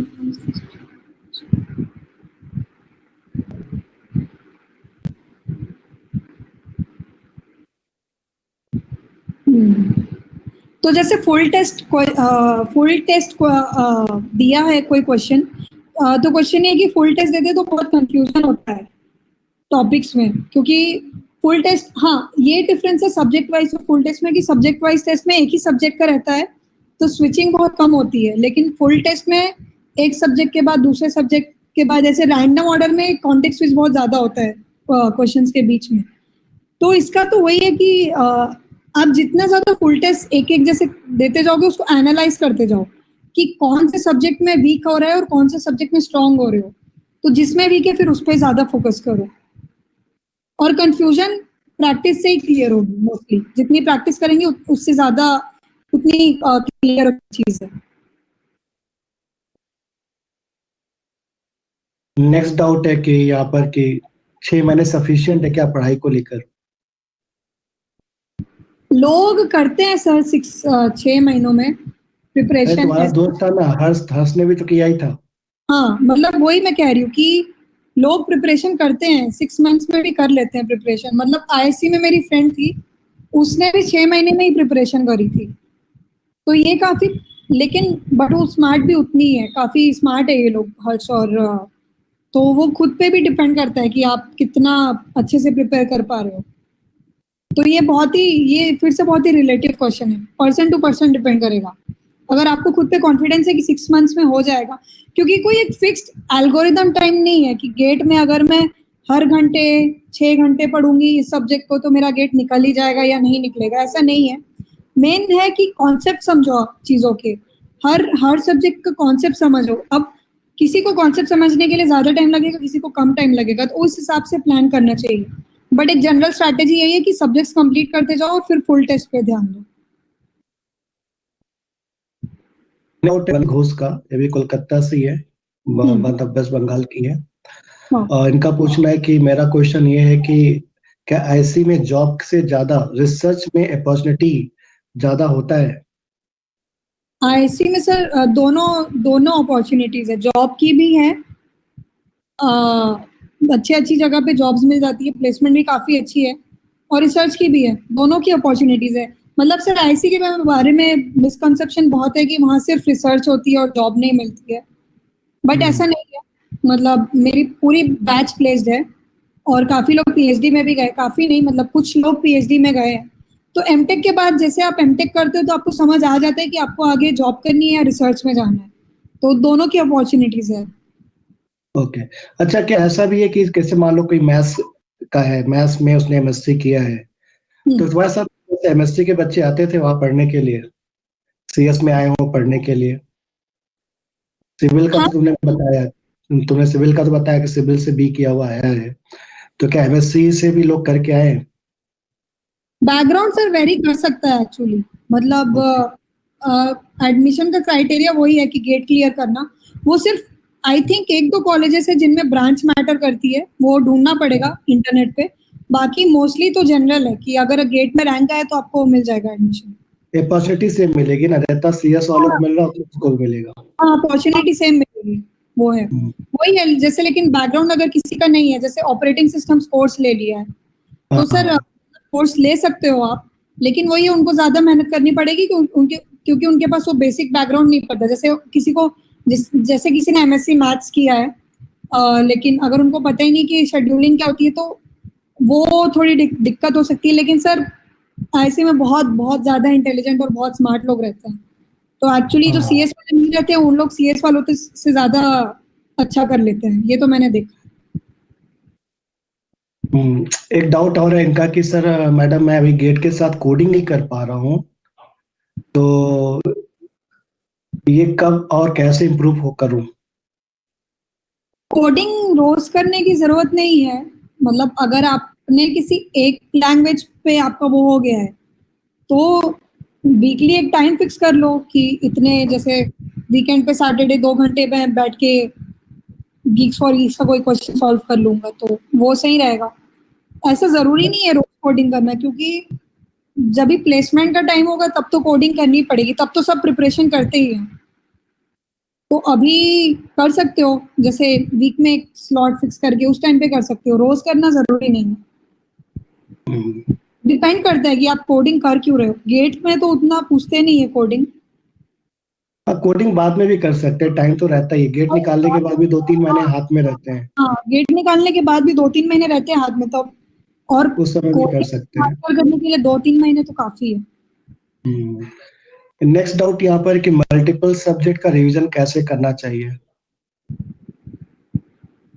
मैं तो 2 सब्जेक्ट्स एक साथ मतलब पैरेलली, मतलब मेरा ऐसा था कि एक टाइमलाइन फिक्स कर लेती थी कि जैसे 1 वीक के अंदर मुझे ये 2 सब्जेक्ट्स कंप्लीट करने हैं, तो उस हिसाब से, और बाय कंप्लीट करने मतलब उसका सारा टॉपिक्स पढ़ लेना, कॉन्सेप्ट, उसके टेस्ट दे देना और सारे वीक और स्ट्रॉन्ग पॉइंट्स एनालाइज कर लेना। तो जैसे ये कुछ सब्जेक्ट्स में वेरी कर सकता है ये टाइम, बट मेरा मोस्टली ऐसा था कि विद इन नेक्स्ट 1 या 2 वीक्स मेरा ये 2 चीजें कंप्लीट हो जानी चाहिए, तो मैं उन ओके। दोनों पे ही ध्यान देती थी।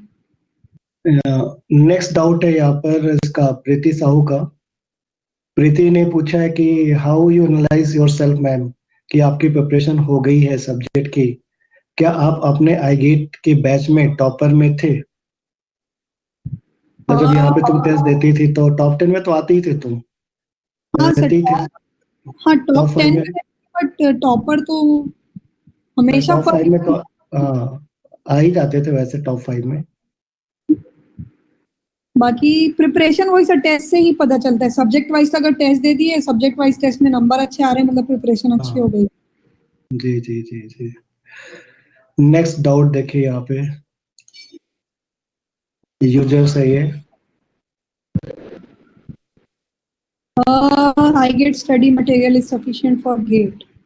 अगर 6 महीने में सारे सब्जेक्ट्स की बुक पढ़ना पॉसिबल नहीं है, तो मैं बोलूंगी कि ओएस और डीबीएमएस, हाँ सर डीबीएमएस, ओएस और डीबीएमएस और सीएन की तो जिस हाँ टॉपिक में आप वीक हो उसकी उस टॉपिक्स के तो आप पढ़। एटलीस्ट पढ़ ही लो, सही बात है। तो 3 से 4 सब्जेक्ट का पढ़ ही लेना चाहिए, डीबीएमएस, ऑपरेटिंग सिस्टम, सीएन और सीएसए भी ले सकते हो आप। हाँ सीएसए भी ले सकते हैं। नेक्स्ट डाउट देखो यहाँ मतलब पे। इनकी तो, हाँ ma'am I am aiming for job so most of the time, इसको पढ़ो, देखो इनका क्या है डाउट। गेस हाँ। यूजर है।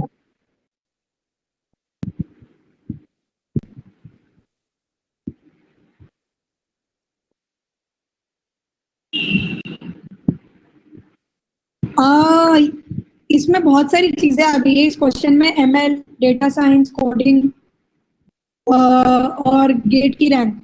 तो पहला तो मैं ये क्लियर करनी चाहूंगी सर कि गेट की रैंक से जॉब में कोई, वो बस रेज्यूमे में आ जाएगा आपके कि आपने गेट क्लियर किया है, तो सिर्फ रेज्यूमे में एक पॉइंट बन जाएगा कि गेट क्लियर कर रहा है। उसमें मुझे नहीं लगता कि जॉब के सिर्फ गेट के रैंक के बेसिस पे कोई जॉब नहीं मिलती है। हाँ पीएसयूज वगैरह में इंटरव्यू के लिए बुला लेंगे, और अगर सॉफ्टवेयर कंपनी भी इंटरव्यू के लिए बुलाएगी या फिर फर्स्ट राउंड तो लेगी लेगी जिसमें कोडिंग करना पड़े। तो अगर आपका इन जॉब है, तो जॉब भी 2 टाइप की है, पीएसयू है तो आपको पीएसयू की तैयारी अलग करनी पड़ेगी, और सॉफ्टवेयर टेक्निकल इंडस्ट्री है तो उसकी उसकी तैयारी के लिए तो कोडिंग ही करनी पड़ेगी। बाकी एमएल और डेटा साइंस काफी अलग फील्ड है, तो आप अगर वो टारगेट कर रहे हो तो उसमें फिर पाइथन सीखो आप, अगर एमएल और डेटा साइंस, और पाइथन से ज्यादा तो आई थिंक एमएल और डेटा साइंस के कोर्सेज रहते हैं। तो ये इसमें आपने 3 अलग अलग चीजें पूछी है, तो ये पहले तो आप मतलब थोड़ी क्लैरिटी होनी चाहिए कि गेट करके आगे पढ़ना है या गेट करके आगे पीएसयू में जाना है, क्योंकि गेट के रैंक के थ्रू ये 2 ऑप्शंस रहेंगे। बाकी प्राइवेट सेक्टर में जॉब का गेट के रैंक से ज्यादा लेना देना है नहीं। अगर प्राइवेट सेक्टर टारगेट कर रहे हो तो अपनी कोडिंग टारगेट करो, और प्राइवेट सेक्टर में अगर सॉफ्टवेयर का जॉब है तो कोडिंग पे ज्यादा ध्यान दो, क्योंकि कोडिंग फिर उसमें काफी यूज होती है। नेक्स्ट डाउट देखो आप, मैम अगर आपके टेस्ट सीरीज में नंबर कम आते थे तो आप अपने आप को कैसे मोटिवेट करते थे? हाँ सर, मेरे तो काफी टेस्ट सीरीज में बहुत कम ही नंबर आए, मतलब ऐसा नहीं था कि स्टार्टिंग से ही सब में। इनफैक्ट मतलब मेरा जितने भी फुल टेस्ट दिए मेरा मैक्सिमम शायद 68 गया था, किसी में 70 के ऊपर आया ही नहीं था। तो मेन है कि टेस्ट सीरीज में थोड़े रहते ही हैं ऐसे क्वेश्चंस की, क्योंकि कुछ क्वेश्चंस तो बहुत, वो लोग भी काफी गलत क्वेश्चंस बनाते हैं, ऐसा नहीं कि उनका भी सारे क्वेश्चन सही रहते हैं, बट कम नंबर तो आते थे सर, ऐसे नहीं कि शुरू से ही बहुत अच्छे नंबर आ रहे हैं। हम्म, मोटिवेशन तो सर यही है कि करना है तो लगे रहो, और क्या, मतलब इतनी तैयारी की है तो इतना टाइम और दे ही देते हैं, सही बात है। क्योंकि खोने आर्यन का, नहीं सर। आर्यन का देखो डाउट एक है।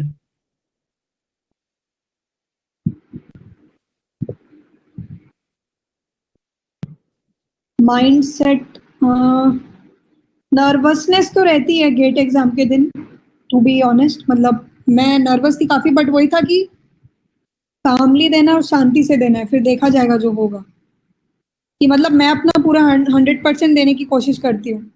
और अगर गेट वाले, मतलब ऐसा भी हुआ था गेट 2017 में कि मेरे पीछे जब एग्जाम शुरू हो गई थी तो पीछे लोग कुछ शोर कर रहे थे, तो मैंने बोल दिया था कि प्लीज आप चुप हो जाइए, मुझे कॉन्सेंट्रेट करना है। तो अगर ऐसा कुछ हो रहा है तो आप बोल सकते हो। मतलब जो भी फैक्टर आपको इफेक्ट कर रहा है, ट्राई करो कि उसको एलिमिनेट कर देगा। बाकी थोड़ा ऐसे काम रहना चाहिए दिमाग, और बहुत ज्यादा टेंशन नहीं लेनी चाहिए, क्योंकि टेंशन, मतलब ये बहुत आसान है कहना कि टेंशन नहीं लेनी चाहिए, लेकिन हाँ स्ट्रेस थोड़ा कम रखना।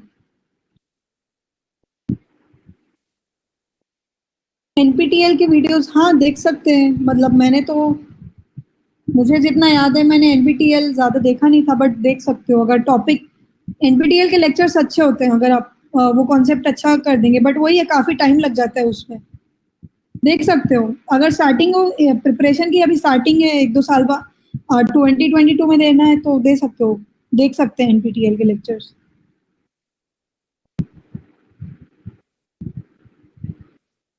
पहली बार गेट दिया अच्छे स्कोर के साथ, यार स्कोर अच्छा था, बट मुझे एडमिशन कहीं नहीं मिला आईटी वगैरह में। मतलब आईटी रुड़की गई थी मैं, वहां नहीं मिला। आईटी बॉम्बे में मैंने 3-4 इंटरव्यूज दिए थे, इंटरव्यू में हुआ नहीं। आईटी हैदराबाद में भी इंटरव्यू दिए थे, नहीं हुआ। क्योंकि हाँ एक ये गलती थी, क्योंकि ये 300 to 500 काफी मिड रेंज वाले रैंक्स हैं। इनको इंटरव्यूज के लिए काफी कॉल आते हैं, लेकिन इंटरव्यू की प्रिपरेशन उनकी अलग रहती है, डायरेक्ट हो नहीं जाता है, मतलब उसकी भी प्रिपरेशन करनी पड़ती है। बट मैंने प्रिपेयर किया नहीं था इन इंटरव्यूज के लिए, इसलिए मेरा हुआ नहीं। तो ऐसा था कि मुझे फिर से मिड रेंज वाला रैंक नहीं लेना है, फिर से फंसना नहीं है, पूरा इंडिया घूमना नहीं है मुझे। मुझे मतलब ऐसी रैंक चाहिए कि मुझे डायरेक्ट एडमिशन मिल जाना चाहिए, इसलिए मैंने फिर से गेट का प्लान किया था। तो नेक्स्ट डाउट देखो यहाँ पे किसका है। गेट ओवरफ्लो के कारण अलग अलग टेस्ट सीरीज आती रहती है, अभी करेंटली कौन सी अच्छी चल रही है मुझे ज्यादा आइडिया नहीं है। मैंने तो एस एकेडमी का ज्वाइन किया था टेस्ट सीरीज, काफी सही थी वो। मतलब उसमें टॉपिक वाइज, उसमें आधे आधे घंटे के भी टेस्ट रहते थे जो काफी सही रहते हैं, छोटे छोटे टेस्ट। तो आप एस एकेडमी ट्राई कर सकते हो।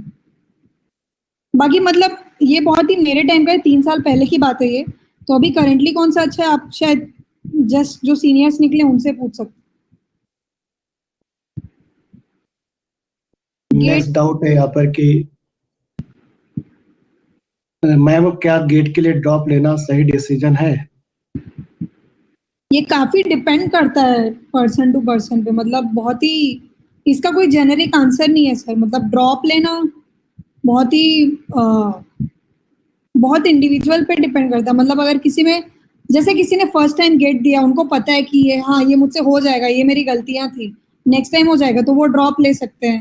नहीं तो अगर किसी का ऐसे कि मुझे जॉब में ही जाना है, तो वो ट्राई कर सकते हैं कि कोडिंग वाला करे। मतलब ये काफी इंडिविजुअल पे डिपेंड करता है, काफी फैमिली पे भी डिपेंड करता है कि उनका कैसा सपोर्ट है। सही बात है। नेक्स्ट है कि मैम कंपनी के कोडिंग क्वेश्चन का लेवल गिग फॉर गिग के मीडियम लेवल से टफ रहता है या नहीं? नहीं, मीडियम लेवल से ज्यादा टफ नहीं रहता। और मोस्टली ऐसा है कि अगर आप मीडियम लेवल सॉल्व कर पा रहे हो तो कंपनी वाले जो आपको क्वेश्चन पूछेंगे तो आप, और कंपनीज में ऐसा नहीं होता जैसे इंटरव्यू में कोई भी है तो, जैसे इंटरव्यूअर ने कोई क्वेश्चन पूछा तो ऐसा नहीं है कि वो डायरेक्ट पूछेगा कि चलो तुम सॉल्व करो मैं जा रहा हूँ। वो काइंड ऑफ एक इंटरेक्शन रहता है कि वो भी हिंट्स देते हैं, आप भी फिर अपने साइड से आउटपुट देते हो। तो मीडियम, अगर वो काइंड ऑफ डिस्कशन रहता है, उस प्रॉब्लम का सोल्यूशन का डिस्कशन। तो अगर आप सॉल्व कर पा रहे हो मीडियम लेवल तो बहुत बहुत अच्छी चीज है, इट्स अ गुड थिंग। काफी काफी सही हो, मतलब आपकी कोडिंग काफी सही लेवल पे है। इनका एक का डाउट है यहाँ पर कि मैथ्स के लिए कैसे करना चाहिए? मैथ्स एक डीएस है। मैथ्स के लिए सर वो एक बुक आती है जिसमें प्रीवियस ईयर के सारी ब्रांचेस के क्वेश्चन रहते हैं। अब मेडिजी का भी आता है, अलग अलग है, हमने इनको भेजा भी है, सॉफ्ट कॉपी भेज दिया हूँ सबको। आई गेट का भी मैंने बनवा दिया था। हाँ, तो आई गेट का भी उसमें सारे ब्रांच का इंक्लूड करके इन लोग के पास मैंने भेज दिया है। ठीक, उसमें सारी ब्रांच का है, मैकेनिकल, सिविल, हर एक ब्रांच का है। आप लोग देख लीजिए, जो सारी ब्रांच का सॉल्व करिए, जो कॉमन टॉपिक है। वही मैथ्स सर, वही है, बचपन से एक ही चीज है मैथ्स में, जितना प्रैक्टिस करोगे उतना आएगा मैथ्स। और ये तो सर सही मैंने किया कि एंड में सारे सब्जेक्ट्स आप भूल जाओगे, फिजिक्स, केमिस्ट्री, सोशल साइंस, जो भी पढ़े सब भूल जाएंगे, बस मैथ्स याद रहता है और कुछ याद नहीं रहता है। बिल्कुल सही, बिल्कुल सही। मयूर का भी एक डाउट है, देखिए क्या पूछ रहे हैं।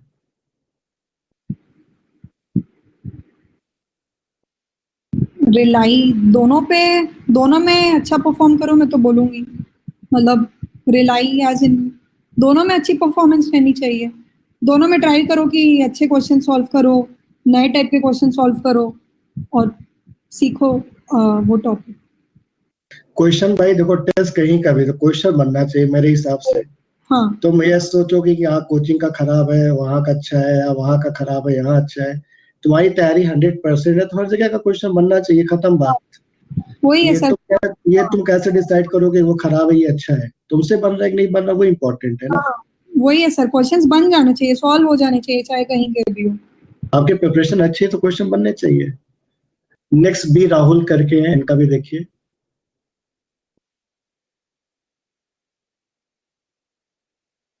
थर्ड ईयर में अब गेट दे सकते हैं तो थर्ड ईयर में आप वो सब्जेक्ट्स टारगेट कर सकते हो जो आपके कॉलेज में हो गए हैं, और जैसे छोटे सब्जेक्ट्स रहते थोड़े, डेटा स्ट्रक्चर्स, C++, ये सारे टारगेट कर सकते हो अच्छे से पढ़ने के लिए। बाकी कुछ चीज़ तो रह ही जाएगी थर्ड ईयर में, जिनके आपको कॉन्सेप्ट ही क्लियर नहीं है। I think computer networks is one of those.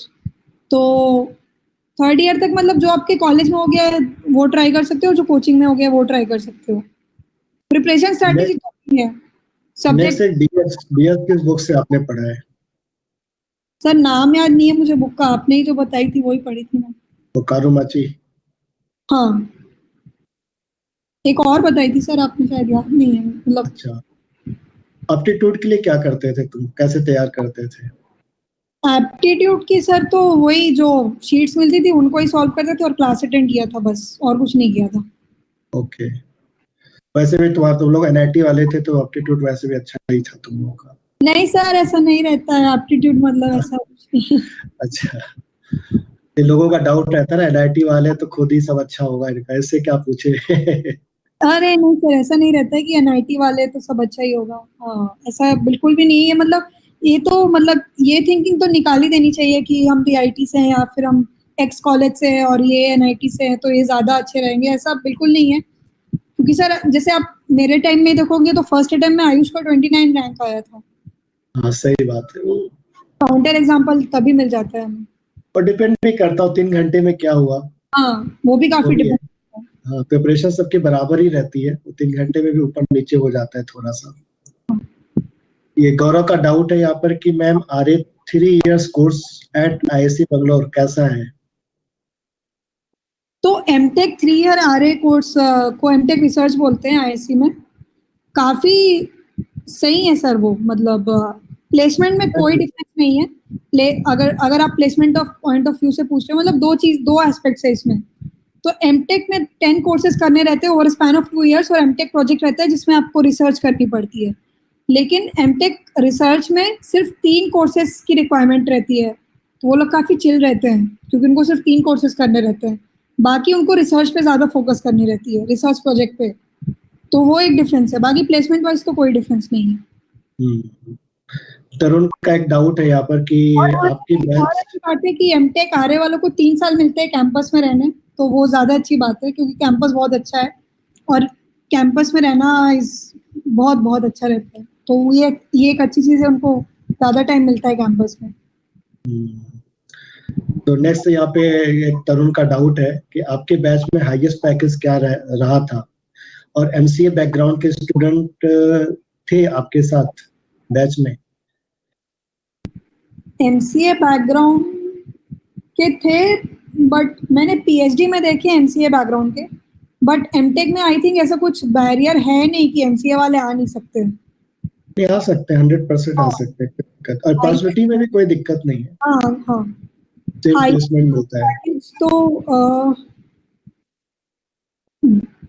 I think city से देखा जाए तो 42 था हाईएस्ट पैकेज एक कंपनी का, अगर सीटीसी की बात करें तो।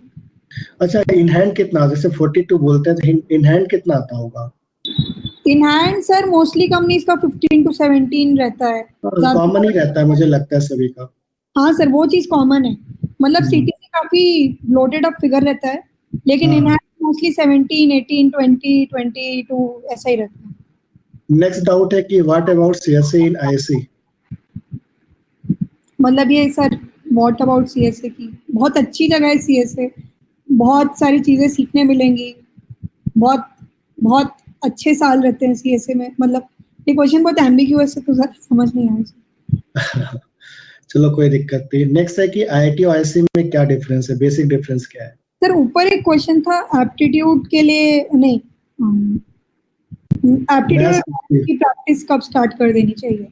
हाँ सर फिर तो कंटिन्यू एप्टीट्यूड करना। और मैथ की प्रैक्टिस ऐसा है कि कभी भी कर सकते हो किसी भी पॉइंट ऑफ टाइम में, इरेस्पेक्टिव ऑफ कोचिंग में कौन सा सब्जेक्ट चल रहा है नहीं चल रहा, आप कभी भी कर सकते हैं इसकी प्रैक्टिस। सही तो बात अगर है। आपके पास टाइम है अभी और मन कर रहा है, मन, हाँ ये कर सकते हैं सर कि जैसे कोई सब्जेक्ट, दो सब्जेक्ट्स पैरेलली पढ़ रहे हैं कंप्यूटर साइंस के, और दोनों में हाँ मन नहीं लग रहा है तो मैथ्स पढ़ लो या एप्टीट्यूड कर लो। सही है। मतलब ट्राई करो कि अपना टाइम ज्यादा से ज्यादा यूटिलाइज कर सको टुवर्ड्स गेट। नेक्स्ट है कि मैम आईआईटी आईएससी में बेसिक डिफरेंस क्या है? आईआईटी में गई नहीं हूँ तो मुझे पता नहीं है। बेसिक डिफरेंस है कोडिंग, यार कोडिंग देखो, कोडिंग पे सच ऐसा है कि कुछ कोर्सेज रहते हैं जो कोडिंग इंटेंसिव रहते हैं, जैसे ऑपरेटिंग सिस्टम्स में असाइनमेंट्स, मतलब एक एक कोर्स था कुछ मुझे एग्जैक्टली नाम याद नहीं है, तो कोर्स के पहले लेक्चर में बोला था कि एक असाइनमेंट में जिसमें आप हैकर हो, आपको इस सिस्टम में हैक करना है, तो इन सब चीज़ों में काफ़ी कोडिंग इंटेंसिव कोर्सेज रहते हैं। तो डिपेंड करता है कोर्स टू कोर्स, और इसमें आईटी आईसी का कोई फर्क नहीं है, तो जो कोर्स आईटी में है उसमें भी मोस्टली वही चीज़ पढ़ाएंगे जो आईसी में पढ़ा रहे हैं। और कोडिंग पे फोकस एक तो कोर्स पे डिपेंड कर देगा, और प्लेसमेंट के टाइम पे तो सभी कोड करते हैं, प्रैक्टिस करते हैं कोडिंग की। डीबीएमएस के लिए कौन सी बुक अच्छी है? हाँ मैंने तो नवाथे ही पढ़ी थी, काफ़ी अच्छी बुक है वो, काफ़ी सही है। और नहीं जब मैंने नवाते। डिग्री पढ़ाया भी था तब भी नवाथे से ही यूज़ किया था मैंने। अच्छा। नेक्स्ट है कि इंटरव्यू के लिए क्या क्या चीज की तैयारी करनी चाहिए? इंटरव्यू मतलब एमटेक के इंटरव्यूज आ रहे वगैरह के? स्पेसिफाई नहीं किया उन्होंने। हाँ, अगर कंपनी का है तो उसमें तो फिर कोडिंग की प्रैक्टिस और लॉजिकल क्वेश्चन ये करना चाहिए। अगर एमटेक आ रहे का तो सब्जेक्ट्स ही अच्छे से करने चाहिए, मतलब बुक से और कॉन्सेप्चुअली। जैसे एल्गोरिथम्स की भी बुक पढ़नी चाहिए, मैं भूल गई। एल्गोरिथम्स की कोरमैन जो बुक है वो तो, वो आप ट्राई करो, डिफिकल्ट है उसकी लैंग्वेज लेकिन विथ टाइम वो आ जाएगी, तो उसको भी ट्राई करो पढ़ने का, क्योंकि एल्गोरिथम्स की बुक सर, एल्गोरिथम्स जो सब्जेक्ट होता है, कोर्स रहता है आईसी में, उसमें भी वही यूज करते हैं, कोरमैन ही यूज गुडमैन होता है। हाँ। मास्टर बुक है, वो अच्छी बुक है। हाँ। नेक्स्ट डाउट है कि मैम आपने पीएसयू का इंटरव्यू दिया था, तो पीएसयू ऑलरेडी इन्होंने छोड़ दिया था, तो पीएसयू के लिए जाने का कोई टारगेट ही नहीं था। पीएसयू का इंटरव्यू मैंने एनआईटी में दिया था और उन्होंने कुछ पूछा नहीं था, उन्होंने बस एक्चुअली गेट का स्कोर देखा और मुझे बोला हाँ ठीक है चले जाओ। तब क्योंकि गेट के रिजल्ट आ गए थे। हाँ मैम, अपटी को डेली प्रैक्टिस करना चाहिए? एक्चुअली कर सकते हैं एप्टीट्यूड को डेली प्रैक्टिस, काफी ये मतलब तो आधा घंटा तो कर सकते हो। हम्म, तरुण का एक डाउट है कि मैम एग्जाम में 2 नंबर टेक्निकल के क्वेश्चन पहले करें या 1 नंबर के पहले करें, या एप्टीट्यूड या मैथ से स्टार्ट करें? ये जैसे आप टेस्ट सीरीज देना शुरू करोगे तब आपकी स्ट्रैटेजी बनती जाएगी, मैं तो लाइन से ही देती थी क्योंकि सभी का अलग अलग रहता है। हाँ 2 नंबर के क्वेश्चन और 1 नंबर के क्वेश्चन में स्विच करने में ही काफी टाइम चले जाएगा। और कभी हमको डिफिकल्ट मिल गया तो फ्रस्ट्रेशन हाँ, भी आ जाएगा। वही, इससे अच्छा लाइन से ही सॉल्व करते जाओ। वही वही। वही सर सेम क्वेश्चन है इंटरव्यू का। हाँ इंटरव्यू में सही। वही है कि जैसे एल्गोरिदम्स वगैरह पूछ सकते हैं, एल्गोरिदम्स के प्रूफ्स पूछ सकते हैं कि जैसे तो वो। मैक्सिमम जो डाउट आ रहा है कॉमन है, काफी चीजें आपने डिस्कस कर दिया है। हाँ, नेक्स्ट डाउट है, पीएसयू में जाने के लिए रैंक कितनी आनी चाहिए? आई थिंक टॉप 100 ही है पीएसयू के लिए। बिल्कुल बिल्कुल। मतलब शशांक जैन ने यहाँ पे एक डाउट पूछा है, इनका डाउट अच्छा है ये, कि मैम गेट के अलावा टीआईआरएफ के भी क्वेश्चंस रहते हैं ना, आईएसआई के होते हैं, इसरो के क्वेश्चंस रहते हैं, उनको भी करना चाहिए कि नहीं करना चाहिए? इनके क्वेश्चंस हार्ड है गेट लेवल से। मुझे तो सर उल्टा लगता था कि गेट में अगर, क्योंकि बेसिकली देखो इसरो वालों के पास टाइम नहीं है क्वेश्चंस डिजाइन करने का, क्वेश्चंस करने का, तो पिछले साल के पैटर्न टाइप के ही उठाएंगे क्वेश्चंस। सही बात है। ये सर उसको मतलब ये क्वेश्चन आप सौरभ से पूछ सकते हैं एक्चुअली, वो इसरो ने नहीं, उसने क्लियर की है इसरो की एग्जाम। जी जी जी जी। मनाल का क्वेश्चन है कि आप शॉर्ट नोट्स बनाते थे? नहीं नहीं, मैंने जो कोचिंग में जो सर के नोट्स है वही है, उसके बस शॉर्ट नोट्स तो क्या है, जब वो नोट्स पढ़ रहे और उसके आगे कुछ पता चल रहा तो वहीं पे थोड़ा मार्क कर लिया चीजें, यही थे और कुछ नहीं। मैम एमटेक बहुत ज्यादा हार्ड होता है क्या? हाँ हाँ, हार्ड तो नहीं, हाँ सर होता है। पढ़ना तो पड़ेगा यार, जब इतनी मेहनत करके गए तो पढ़ना तो पड़ेगा। अगर सर मतलब गेट हार्ड लग रहा है तो मतलब फिर एमटेक उससे 10 गुना ज्यादा हार्ड है। लेकिन ऐसा कोई तो जो भग गया हो छोड़ के बीच में? सर जो मतलब जो छोड़ के गए थे वो लोग एमटेक छोड़ के नहीं गए थे, वो लोग पीएसयू चले गए थे मतलब। अच्छा, उनका टारगेट शुरू से पीएसयू ही था। हाँ, तो वो लोग एमटेक छोड़ के आज सच नहीं गए कि मुझे एमटेक बहुत हार्ड लग रहा है तो मैं छोड़ दूं। उनका पीएसयू नहीं, में हो गया था, मैं चले गए। ऑलरेडी मैं भी इतने सालों से पढ़ा रहा हूँ, कोई भाग के नहीं आया आज तक, हाँ हाँ सब कंप्लीट करके निकले। हाँ सर, इतना और मतलब हो जाता है साथ में पढ़ते और पढ़ते सब लोग करते इंजॉय हैं। भी करने लगते हैं लोग धीरे धीरे। हाँ हाँ, वो तो है। ठीक है बच्चों, तो एक क्षितिज का एक डाउट और है यहाँ पे, कि अगस्त तक अपने कितने सब्जेक्ट खत्म कर दिए थे? सर ये तो याद नहीं है मुझे, लेकिन ऑलमोस्ट जितने कोचिंग में हो गए थे वो सारे कर लिए थे, एक को छोड़ के आई थिंक, सीएन को छोड़ के सारे ऑलमोस्ट कर लिए थे।